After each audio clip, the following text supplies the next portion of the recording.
Cyrus, check mo yung laptop, diba?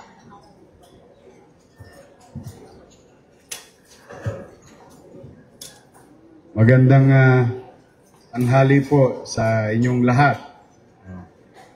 Good afternoon. Tuloy nyo lang yung chicha. But again, maraming salamat sa ating tagapagpakilala, Honorable Charito Zamora. Thank you. Our commissioners, Honorable Lord Luis Valera, Honorable Conrado Onglao, Honorable Erwin Enad, other members of the board, the Professional Regulation Commission, to PAPRB officers and trustees, distinguished guests, pinakikilala ko po sa inyo ang pinakamagandang Vice Mayor sa buong Pilipinas, Vice Mayor Chi Atienza. Siya po ay isa sa anak na magaganda ni dating Mayor Lito Atienza, who is now serving our incumbent Vice Mayor. No? Sa inyo po ay, well, I don't want to disturb your lunch. I'm supposed to be here I was asked to be here by 8 and I said, baka pwedeng makisuyo. Doon na ako sa mananghali. Para busog na silang lahat. Dahil kasi meron po akong schedule ng alas 10. As like what our chairperson said a while ago, we are really trying to innovate our healthcare system in the city by using technology. We just distributed almost 1,000 tablets for our BHW today so that we can gather more data and analyze it better for future reference. Not only by me, but the next person who will sit in the same position. Those things are very important, especially kanina, inabot ko yung ating mga tagapagsalita, yung sa forum ninyo. Libs naman ako sa inyo, sa edad yun yan, interesado pa kayo sa AI. Bagay, learning is a process. And learning doesn't speak of age. No? Mangyari, pag hindi tayo nag-adapt, most likely, mapag-iiwanan talaga tayo ng panahon at teknolohiya. And I'm very humble today. I'm really honored. Thank you sa inyo. Alam po ninyo, 100 milyon ang Pilipino. When you put it into numbers, kukunti lang ang professionals. And that's why I'm humbled and honored today to be before you to this, I think, magandang alaala. Para sa akin makaharap kayo ng mga profesional ng ating bansa. Thank you very much sa inyo. And I'm happy also you did it in Manila. Welcome po kayo sa lungsod ng Maynila. At hindi ko lang kayo gustong i-welcome, pwede ba gumastos din kayo dito sa Maynila? Opo. Nung ako po ibinalik ng taong bayan itong 2025 with an overwhelming, and Chichi and we were shocked to the result. I seen like unprecedented. The clamor was true to change the leadership again of the city.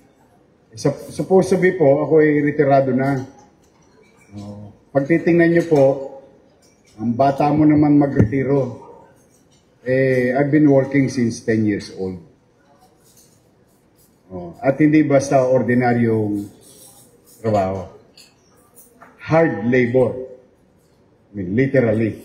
So, kumbaga sa makina ng Toyota, pang-overall na po yung katawan ko. I've been serving the government and the people for the past then 25 now, running 27 years of my life. More than half of my life was dedicated to public service. Kaya natutuwa naman ako. Gusto ko na talagang magretiro, pero hindi naman ako pwedeng magtengang kawali sa mamamayan. Dala nang, kung nasaan ako ngayon, ay dahil sa taong bayan. Una sa Diyos, pangalawa sa taong bayan. The challenge is, dinatnan ko po, talagang bagay, mga professional nga pala kayo. So I can use some technical words. No? We are fiscally challenged city. Literally, by the book. With all the numbers that we are seeing and the rejection of unnecessary expenditures and misdirection of goals and services. Now we are suffering at negative 10.2 billion pesos, when I assume, of commercial obligation. So, yan po yung pang-araw-araw natin na tustusin. On top of yung loan na ginawa ko. Gusto ko naman fair tayo. Gusto ko kwentas claras. I took a loan to develop the city at the height of pandemic. And that is, I think, ano naman yun, even America, for that matter, took every chances to sustain and create the velocity of money, yung ikot ng pera para stimulate ang ekonomiya. And that goes to every government. I think so. No? I may be wrong, but generally that's a basic principle on how to stimulate our economy. But then again, going back, with all those challenges, life must go on, way forward. Always way forward. Just imagine yourself at the age of 60, you're listening to AI conversation. What you call adaptation to new challenges. Which nakakatuwang isipin na hindi na pala tayo atrasado. Sumasabay tayo ang ating mga professional sa conversation and innovation of what is existing technology, which we did in Manila in my first term. Digitizing, making it, if I remember my professor said during the discussion in Boston, very vivid yung sinabi sa akin, sinabi niya sa klase, sa isipan ko, na you cannot solve corruption. Sabi nung teacher. Siyempre, lahat kami murmuring. No? Anong sinasabi nitong palongges na to? But you know, they make quit. It's not a that. You cannot solve corruption. Sabi.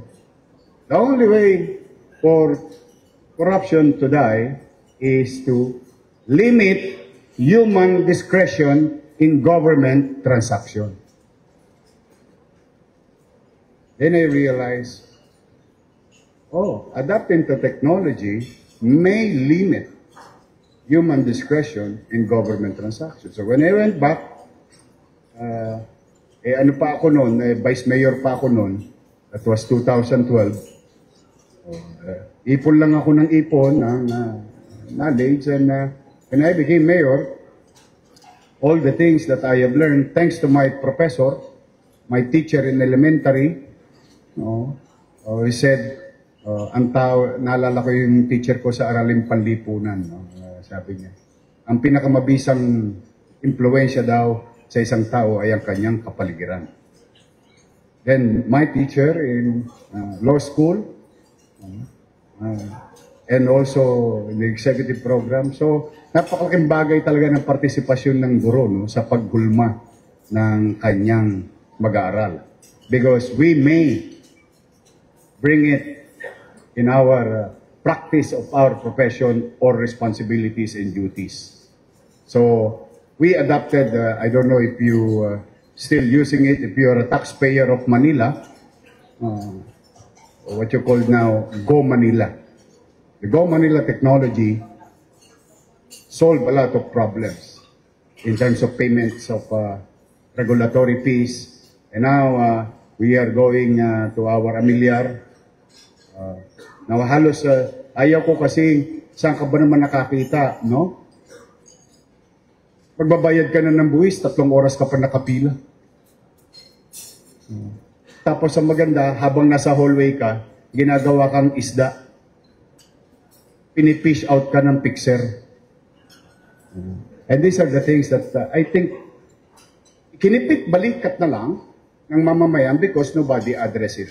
Parang nakasanayan na lang. And that disrupt some unnecessary involuntary donation that is happening in City Hall. And I created a lot of enemies inside our own house. Kasi yung mga daga, nilagyan ko ng pusa. Kaya hindi sila makalabas sa kanilang lungga.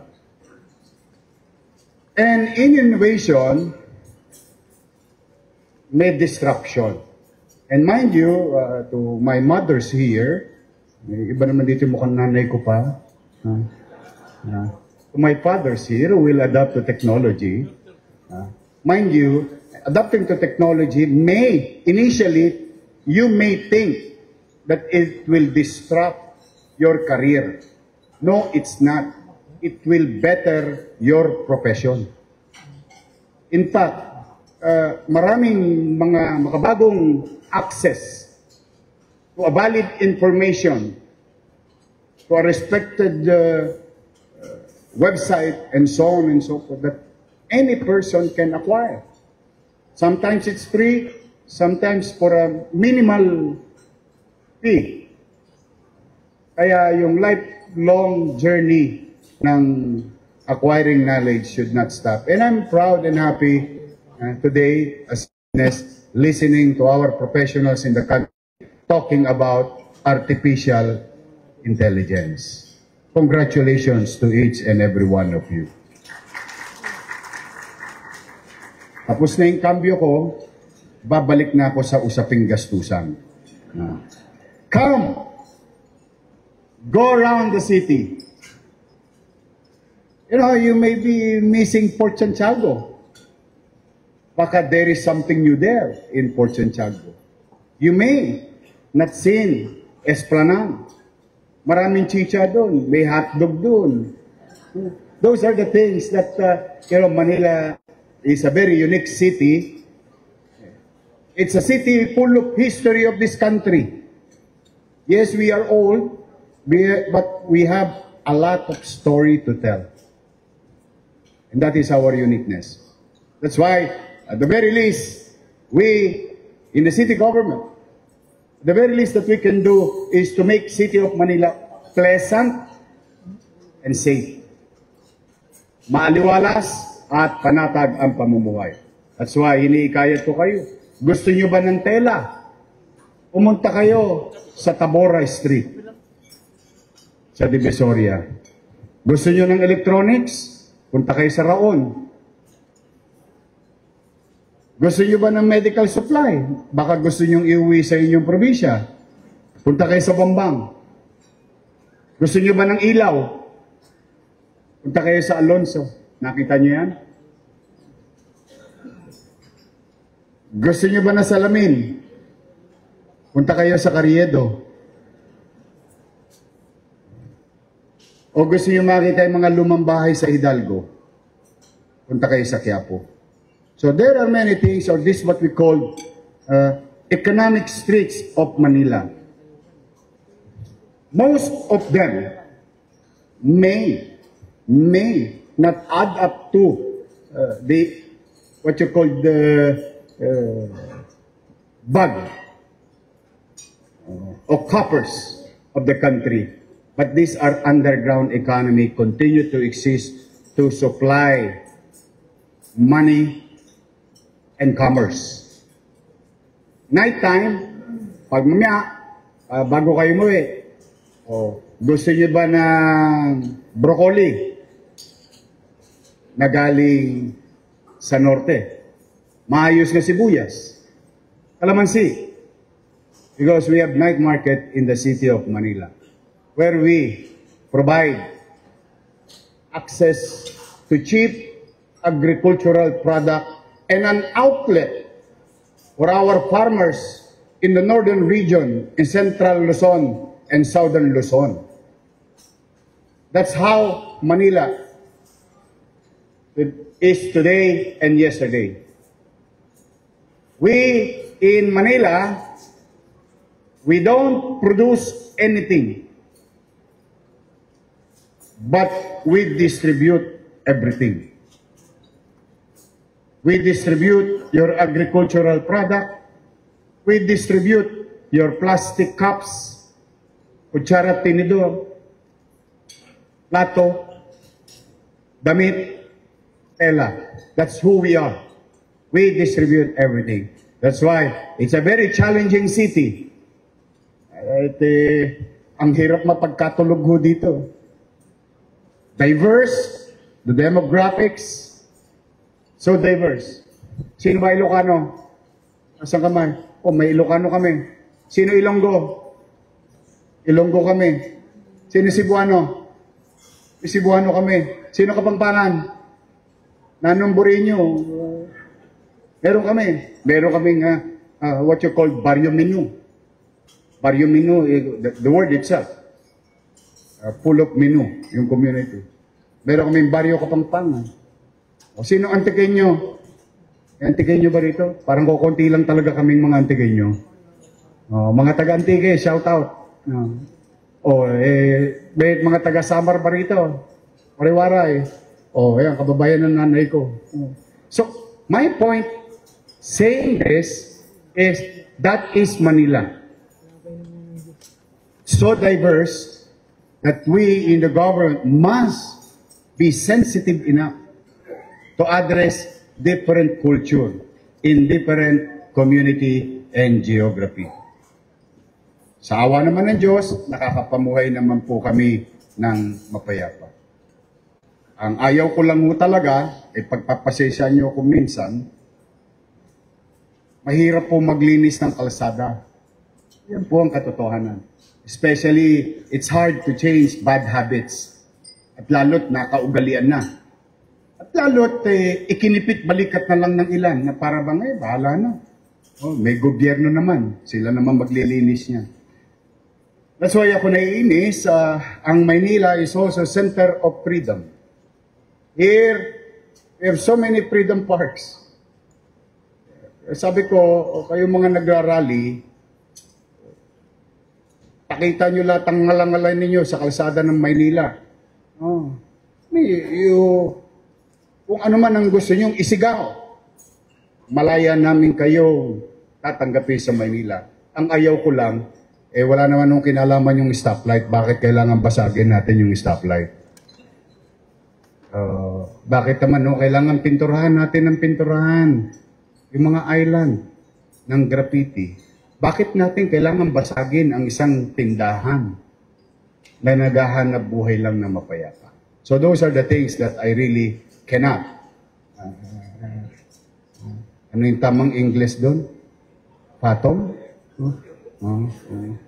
Hindi ko maarok. Wala akong makitang katwiranan o katwiran. Bakit kailangan gawin yun? Which, kami naman ali kayo, katulad ngayon. Basta ulitin ko, isa lang po ang panawagan ko sa inyo, total nasa Maynila na kayo.